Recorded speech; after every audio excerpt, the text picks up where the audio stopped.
Okay. So. Yes. Tell me.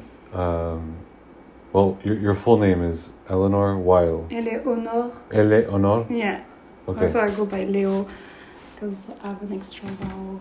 Éléonore Weill. Yeah. I pronounce Weill like Oy-Vey. Mm-hmm. Yeah. But, yeah. Éléonore Weill. In this country, I guess. I'm sorry. No, you're good. I'm learning how to make it accessible to most people. What was your first instrument? You mean that I played or like that I learned with actually a teacher and thing? That you learned? That I learned? Piano, actually, yeah. At 5-year-old, there were music school and I did... Actually, I think I started the lesson at 6-year-old. Before it was with my grandma and aunt, and I studied both hurdy-gurdy and piano, traditional music and like the Occitan and with like fife and thing and tambourine and piano, more classical, the piano first. Yeah. Did you like it when you were doing it? Yeah. Oh yeah, I loved it. Yeah. I always loved. My parents said they never had to tell me to practice or something. It was just like,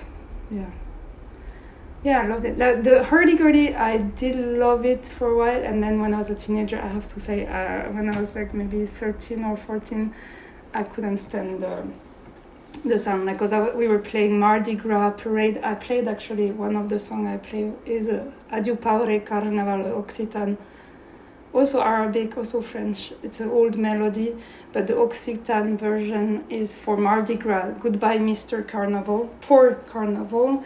Today's the day of justice. You go. Those are the words I was saying. We going together, staying together to eat the soup, the garlic soup or the oil soup, and you're gonna go away in flame, and But it's also a love song in Arabic. It's that kind of melody that went all around the Mediterranean and has many things. I did a couple of tunes like that. I have several versions. Playing for Carnival, I loved it and danced, but it was hard because it was with the Zorna. I was like, hurdy-gurdy was like, it's like a string bagpipe. It's very loud. And then the Zorna was in my ear and accordion, like it was very, very loud. Yeah, but I love music forever. So you started playing traditional music. What was the first sort of pop music that you liked? Pop. Pop came very late. Like pop mainstream, like America, like US. Or, world English, pop. World pop. Because I'm like, can we call the I don't know if French pop can count. Yeah. But it's like, because my dad was playing with like Zebda, but that's not super pop. It's like North African, Southern French. That was the pop at that time, and that was the hit summer, and I love them. But pop music, I'm very bad at style. Is the Beatles? I would listen to the Beatles. The Beatles is pop music. Yeah, it is pop, right? Okay, so Beatles. My neighbor was British, moved from London, so we're listening and playing Beatles. I guess Beatles. Yeah. So you grew up in a small town. Very small. 15 people. What is the name of the town? Notre-Dame d'Ortigues, Our Lady of the Garden, Ortigues in Occitan, Ortigues, which is close to Catalan. Yeah. And then you moved inside of France, right, to a different town. Yeah, like at 9-year-old to 45 people. They were city hall. That's where my parents still are. But again, my dad was a musician and brought people around, and there were a lot of music in the house. His side of the family is all musicians. Most of them, like saxophonist, uncle, my grandma and aunt played the piano, and he played with a lot of people like Egyptian, Moroccan, Tunisian, Algerian, and also Occitan, Ladino singers. Not a lot of klezmer. For me, that's why my love for klezmer came after I became obsessed, because it was something I couldn't get in the house, and that was my mom's heritage. Did you play music with other children? Yeah, Lola, my friend, was also playing hurdy-gurdy and recorder. Yeah, so recorder I started at 8-year-old, played a lot. With my sister, who was piano and flute. And the neighbor, when they were neighbor, that was my age, at 9-year-old, they were also playing piano and recorder. Everyone was playing flute and piano. And with the kids, the traditional music was all group. And also we had a world music class with Danny Deluga, my teacher, who was the first accordion player in my life. At 6-year-old, she was doing the solfège, the ear training, but also all the choral. Also in the school, public school, she will do music, and we'll do shows. And in the music school, the conservatory, there were a little antenna, a little small branch. They brought the city conservatory in small town, some teachers, and she was an accordion player, Polish heritage, amazing, and we played all kind of things. And actually we went to Germany first time. I celebrated my 10-year-old in Germany with the music school. I was the youngest, and we played in the street, we busked at 9, 10-year-old. I turned 10 there. For 2 weeks we played with violin, accordion, sax and thing, flutes. Wow, that's... And they brought 2 beer parties. I was 10. I was it took me a while then to beer, because they were, Anyway, I won't go into details, but that was, a lot of celebration. Music was a big part of a lot of celebration. And of course, Bal folk, a lot of dancing. Occitan music is a lot about dancing. Is it dancing with a partner? There's a lot of circle dance, and there is also some partner. Mazurka is Scottish, bourrée à trois. Then there's the line one,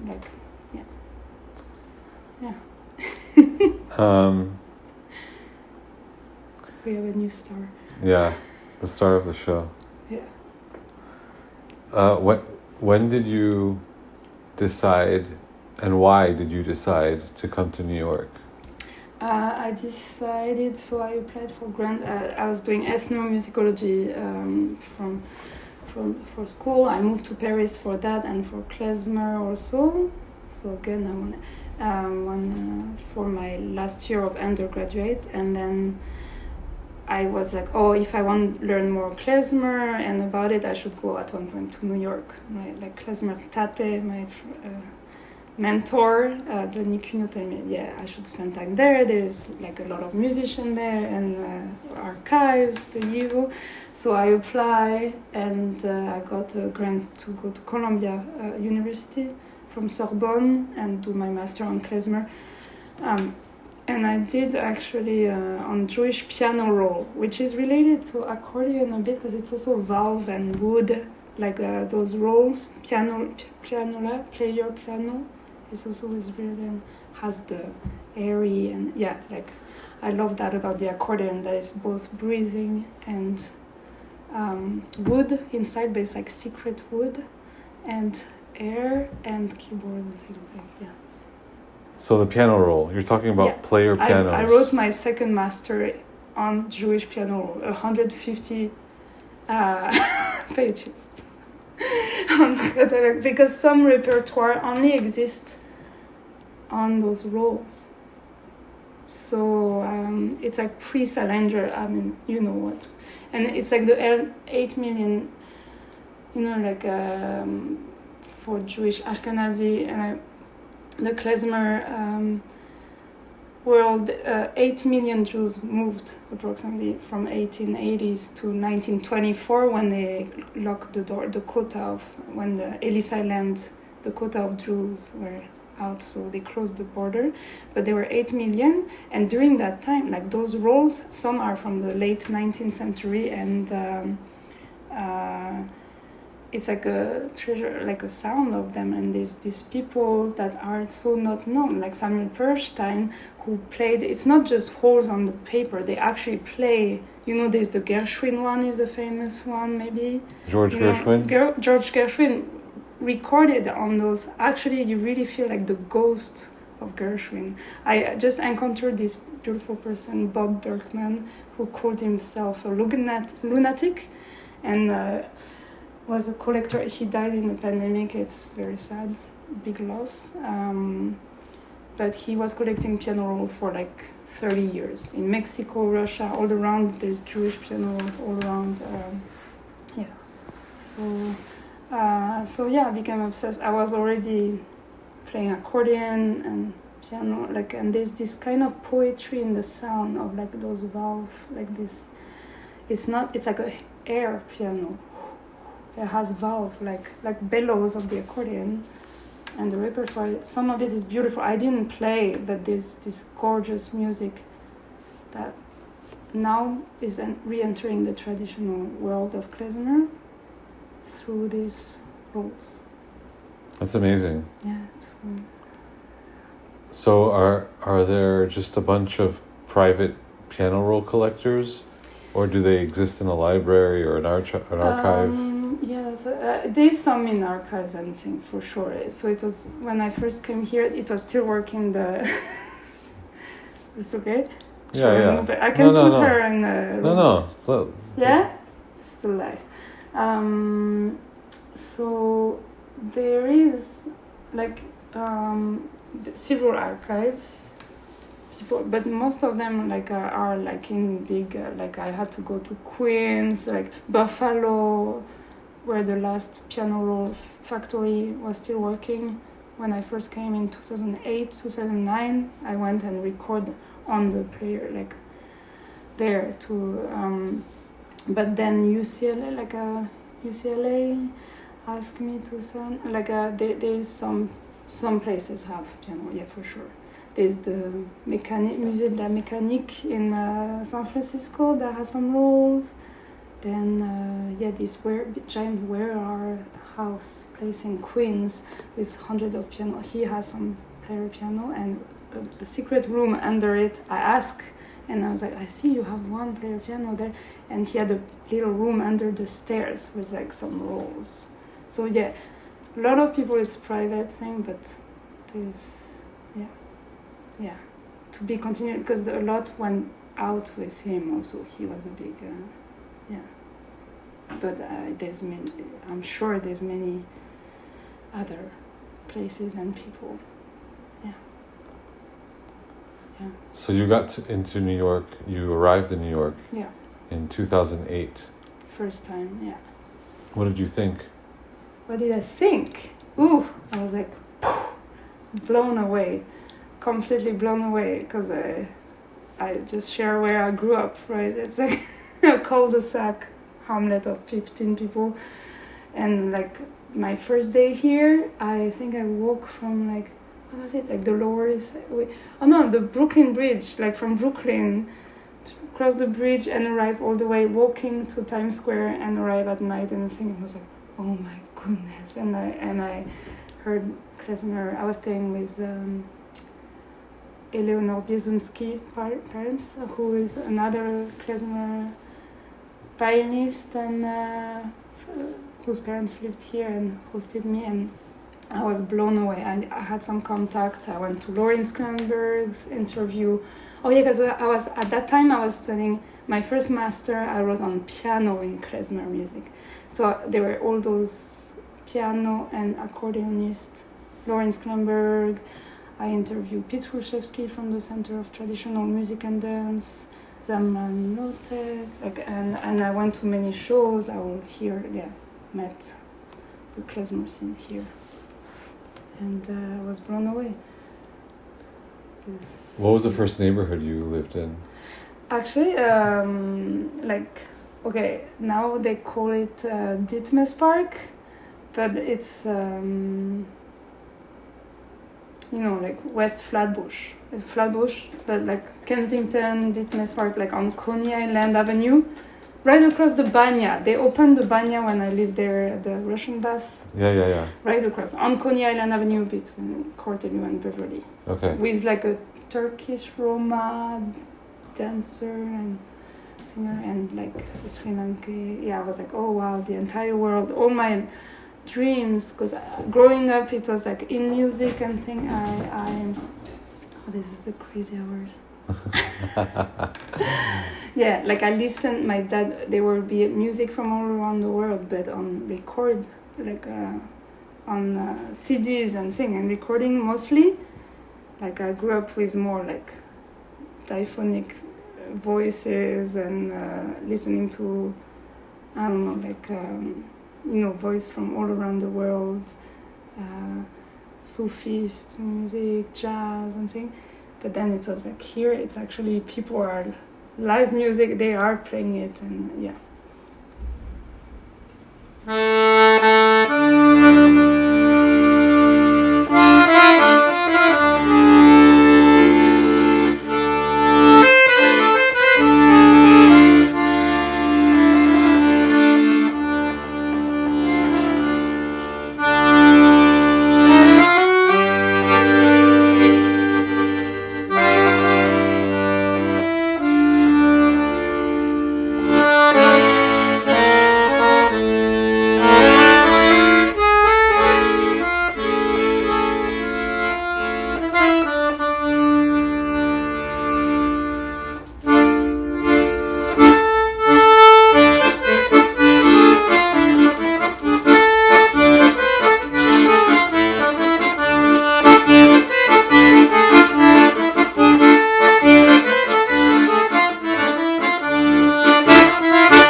So you get to New York. Do you remember?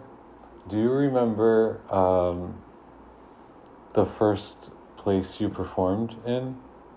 That I performed. Oof. Oh my goodness. In New York. Okay, so I was here just for 2 weeks and a half first in February, March. I mean, perform, like, because I did jam in the subway like many times, like until 2 a.m. That was one of my first things, just busking.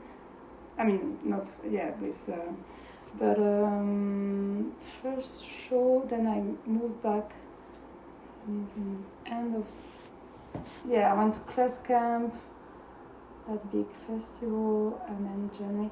I think one of the first was at Judson Church. No, that's after, because a Purim. Yeah, I did a Purim spiel, like with Adrian Cooper and Jenny Romain and all the Arbetering, play in that giant. I think that year was the zombies theme of a Purim spiel in Manhattan at the old Arbetering Worker Circle place, and that was a big show, and with like puppeteers and dancer, and Adrian Cooper was singing and directing the choral, the music part, and that's where I met also with Jenny Romain, and the band had Avi Fox-Rosen, many people, they were a big band. I don't remember everyone. It's a big show.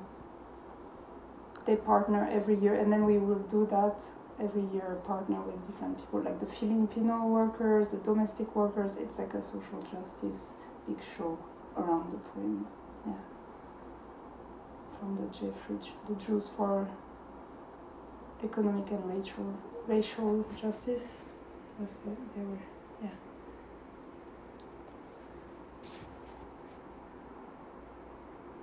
But the accordion, I also lived in Romania, but that's where I heard a ton of accordion also.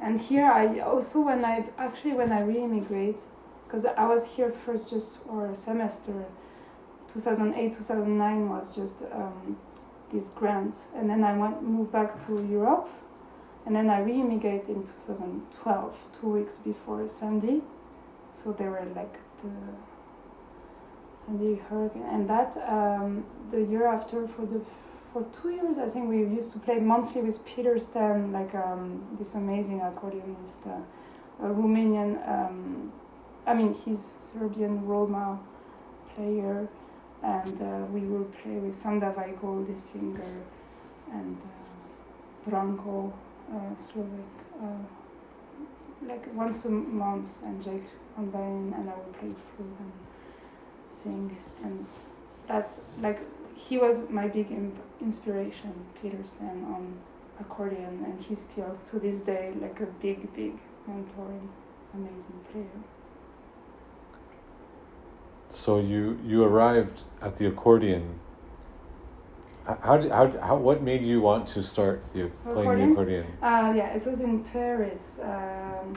I think I started in Paris. I was like, oh, it's all around, also I was like, oh, the piano, I always loved the accordion, the instrument, but I was like, oh, can I,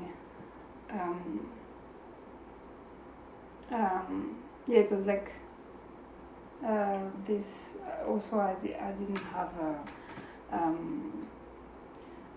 it was not something that was at home. The piano was at home, and the flute, and they were not teaching accordion in the music school.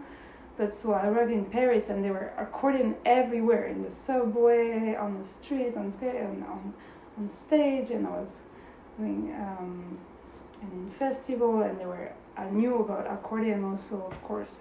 Again, I grew up with a teacher that was playing, but I was like, oh, I love that it's transportable. You can play in many, with many different musicians, and also as an accompaniment for the voice, and yeah, and I loved also playing with many different music, like the most wide and the harmony. Yeah. What was the first kind of music that you learned how to play on the accordion? Klezmer. Yeah, I took some lesson with Alexi Kuhn, who was doing klezmer. Okay. Yeah, let me put her. I want to put her. Sorry. You want to stop 1 second? Yeah. Oh my goodness! Come. Yeah, you want the space? You want to stop the video for a second? Come.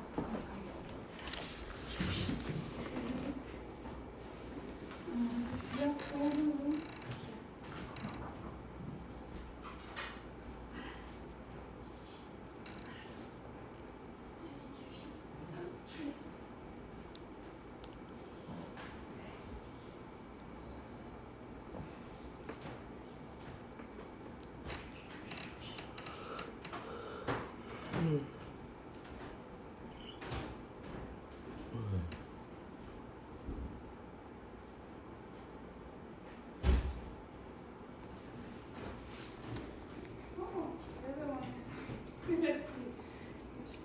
Okay. Sorry about that. Crazy cats. Yes.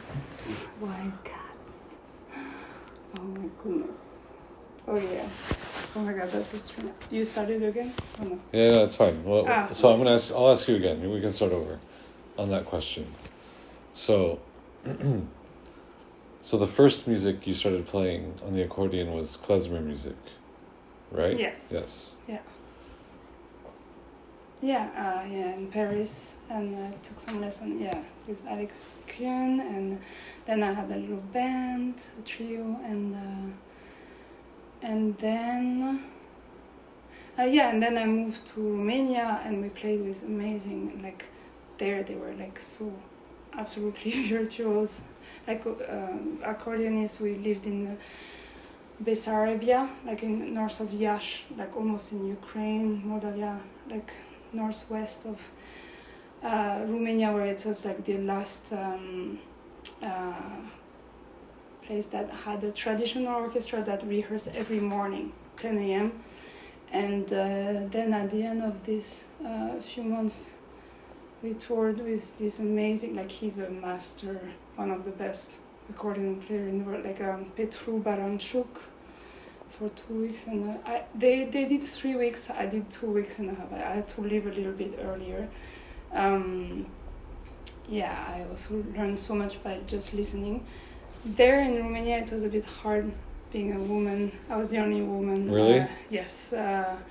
And especially with the accordion, I feel like it was okay to play the flute and the kava, but when my partner was not there, that time I was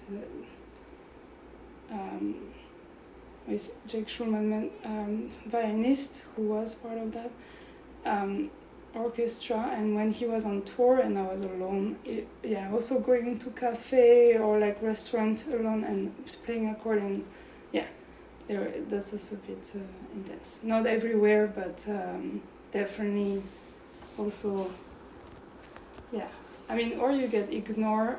That's better than being actually, I think the best is to be ignored, not answered hello. Yeah. But it changed a lot, I know. And it's not everywhere. They were amazing. Then we will go to a small village, like Roma, play like a player, and they were the most welcoming, and that was no problem at all. It's like two different worlds also.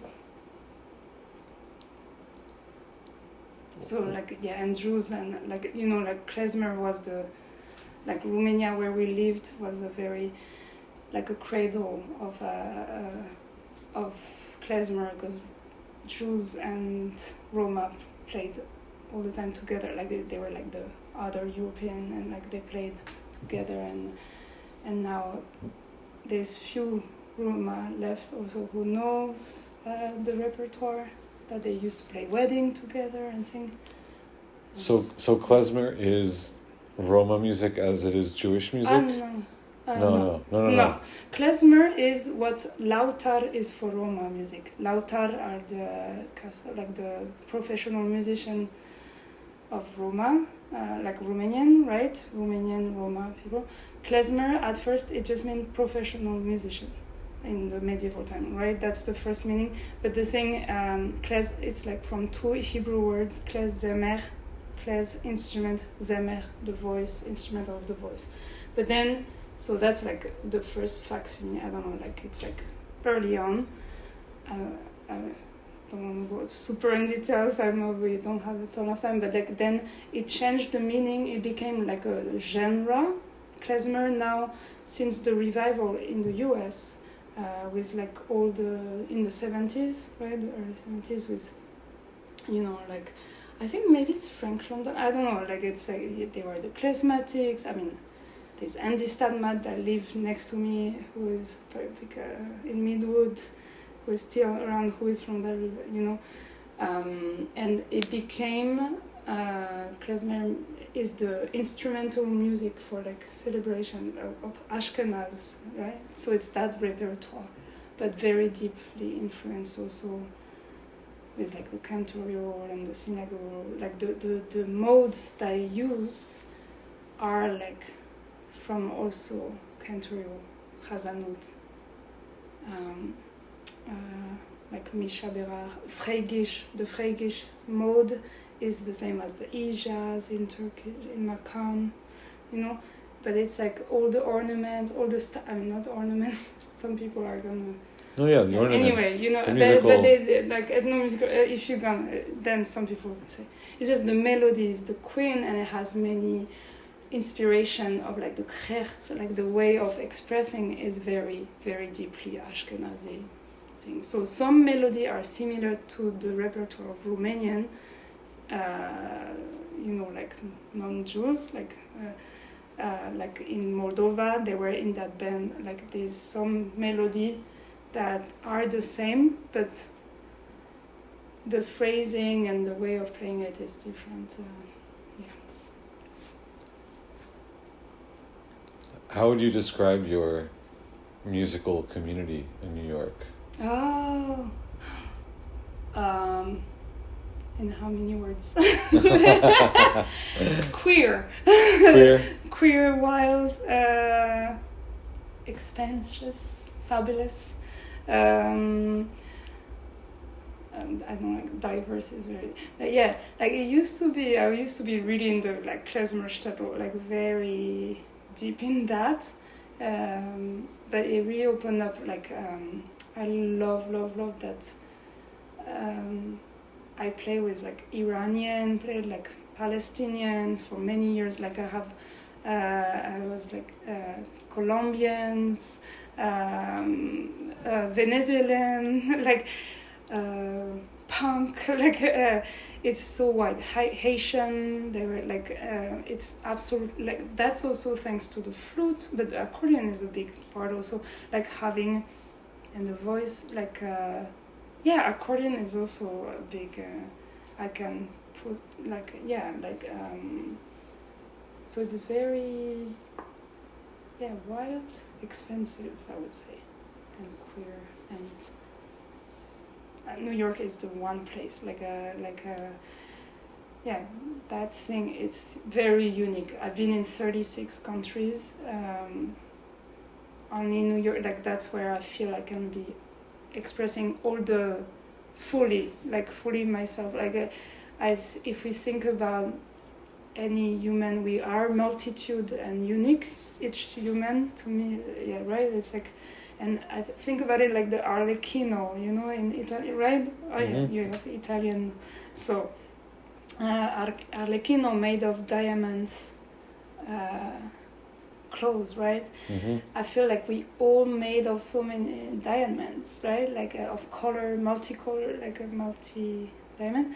And in New York, like I was always this like, oh, I'm half Jewish, I'm not from Occitan, but I grew up there, like this mix, and New York is the place where I can express all those diamonds and also experience many others. So, where the multitude It's like I just learned that it's there's a Jupiter, which is in the sky right now. The planet Jupiter, it rains diamonds there. Diamonds rain on Jupiter. I feel New York is a constant rainbow rain of diamonds, of multitude, like all the color, like all the culture and you go at any corner, just even the park right here, Prospect Park. It's amazing. Like I've done, in one day, 3 boroughs, 5 different music style or something like that. I think that's my top.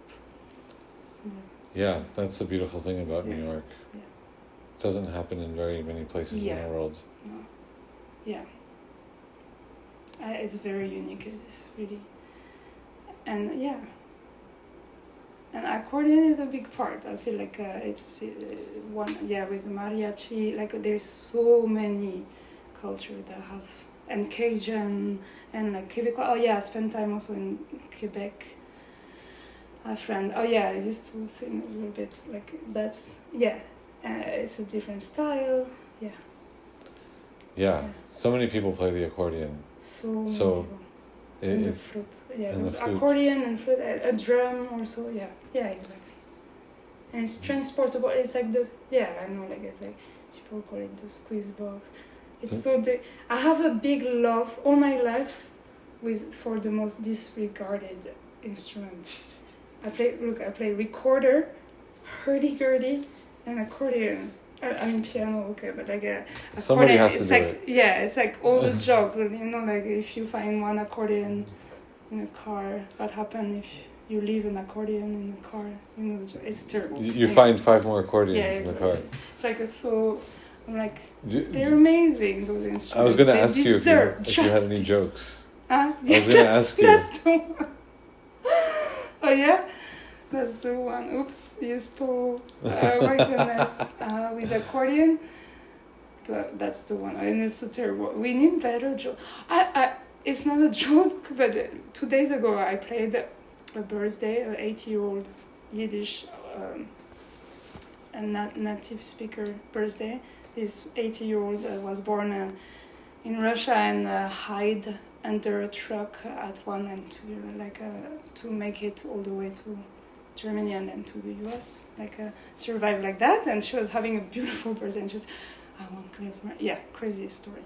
And they were, I think that was, I don't know, her partner or someone in the we were just starting playing with Michael Winograd and Rafi Boden on cello and clarinet and accordion, and he comes to me and says, sotto voce. I was like, okay, sotto voce, okay. Oh, you want lower? And he's like, I'm an accordion player. I was a famous accordion player. And then my monkey died. And then I was like, okay. And then that was it? Yes, that was it. So play softer, that's it. And he left. And I was like, okay, wow. It's not a joke, but I was like, wow, people have, there's this thing with accordion and hurdy-gurdy, both people related with the monkey and, and I don't know, I'm like, why? Is that a thing? I can't wait to hear from more people, like, do they experience that often? Because that's the thing. Or I don't know. I don't know either. Yeah. It's not a joke. The only joke I know about is the accordion is the twin. We need better. I need to work on my bits. Well, it's funny that that's a joke for the accordion, because the accordion is one of the most popular instruments in the world. You know? Yeah. And the accordion always gets a bad reputation. Yeah, I would broke a car to get an accordion. No, I'm joking. But yeah. What's your favorite accordion? Oof. Oh my god. Actually, I love the one I have. Excelsior. Oh yeah, I should know that. I'm terrible at the name. Or what's your favorite kind of accordion? Kind of accordion? Like chromatic? I mean, this is chromatic. Oh, like bandoneon thing. Tell me about this. Tell me about the story about this. No, but I don't know. I mean, only know the story. Yeah, I know more story about accordionist than the story of accordion. But this one, accordiana, like it's an accordionist and like oh no, I'm blanking on the most. What's the name of the? Oh my god, wait. I have a traumatic brain injury. I'm gonna the honor. So I'm like terrible with name. But this when I first was there in 2009, this was so my partner at the time had this giant accordion, like it was a Honor, because I also have how many basses that I forgot this one. I have a smaller one. I have a 120 bass. I love this one for the bass also, and like it has a musette sound. Okay, my favorite accordion is when it has musette also, like the musette. This one has, here it's called master, but that musette that you have the three together, and like I also love that you have the triple bass here on this one. So I don't know. But this it was a higher one. The first accordion here, I couldn't fit in it. Like I'm pretty tall, and I'm like 5'11", and I was like that. I couldn't fit under it. It was so heavier than that. And so we went to the Bronx, to this Albanian guy on the basement of a hotel, and we exchanged it for this one, a smaller one, in a basement with some cash, and that's how we got this one. And then I got that in the... It's a nice one. It's beautiful. Yeah. Do you know what year it's from? Actually, I don't know. I'm sorry. And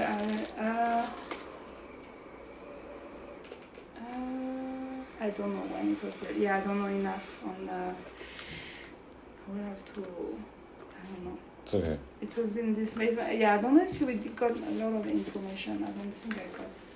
But look at the bass. It has really nice bass. Like, because I played with that.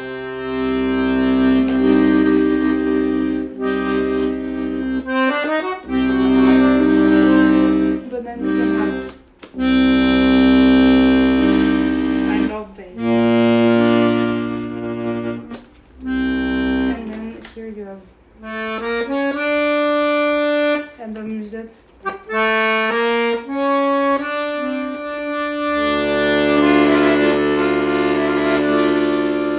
But you have also the piccolo. Wow, that's So that's very high. Yeah, and then you have a very big. I'm working on the bending. I'm not, bending the notes. But it's, Do you ever have to get it repaired? Yes, actually, that's another thing. Last year I played a wedding, a beautiful wedding, and it started just few drops, and my small accordion, it got really, really broken. Like it was like right away I was like, okay, let me put it away, and it's so sensitive. So Carlos is the big guy. Carlos, yes. In Queens, and then there is the one in Philly. What's his name? In Philly, who was amazing, like accordion. Yeah. Yeah, I don't know him, but I know Carlos. Yeah. Lawrence Klemberg has many accordion. Ilya Schneider is here. Like I'm around accordionists who, but I can't remember. My other accordion is a chord. This one is excellent. I don't know. I like also, but look, I need some help with and I need some tuning also. Also this, it needs a lot of maintenance. One of them I had to do a little repair, but I need to open it here, and this is moving. It's hard. New York weather is very hard.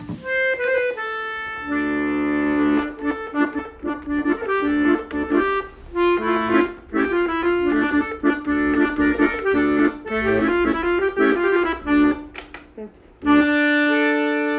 it.